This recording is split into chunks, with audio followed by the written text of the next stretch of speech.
প্রিয় নবীর প্রিয় তেলাওয়াত। হযরত আবু মুসা আশআরী রাদিয়াল্লাহু আনহু কুরআনের সঙ্গে অনেক গভীর সম্পর্ক ছিল। প্রতিটি মুহূর্ত তিনি কুরআন তেলাওয়াত ও শিক্ষাদানের মাধ্যমে ব্যয় করতেন। তিনি একসময় ইয়েমেনের গভর্নর ছিলেন। তখন মুয়াজ ইবনে জাবাল তাকে জিজ্ঞেস করলেন, আপনি কিভাবে কোরআন তেলাওয়াত করেন? তিনি বলেন, রাত-দিন যখনই সুযোগ পাই একটু করে কোরআন তেলাওয়াত করে নিই। তিনি সুমধুর কণ্ঠে তেলাওয়াত করতেন। তার তেলাওয়াত নবীজির খুবই পছন্দ ছিল। নবীজি একবার হযরত আয়েশাকে সঙ্গে নিয়ে কোথাও যাচ্ছিলেন। যাওয়ার পথে আবু মুসার কোরআন তেলাওয়াত শুনতে পেয়ে সেখানে দাঁড়িয়ে গেলেন। আরেকবার তিনি মসজিদে নববীতে এশার নামাজে জোরে জোরে কোরআন তেলাওয়াত করছিলেন। সুমধুর আওয়াজ শুনে উম্মাহাতুল মুমিনিন মানে নবীজির স্ত্রীরা পর্দার কাছে এসে কান লাগিয়ে তা শুনতে থাকেন।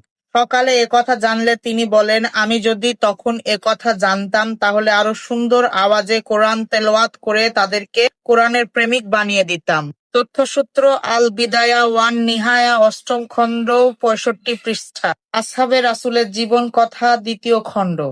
দেখলে তো বন্ধুরা, কোরআন তেলাওয়াত শুনতে অনেক ভালো লাগে। তা যদি হয় মধুর কণ্ঠে, তাহলে তো কথাই নেই। অর্থ না বুঝে তেলাওয়াত করলেও প্রতিটি হরফে ১০ নেকি করে পাওয়া যায়। আমরা বেশি বেশি কোরআন তেলাওয়াত করার চেষ্টা করব।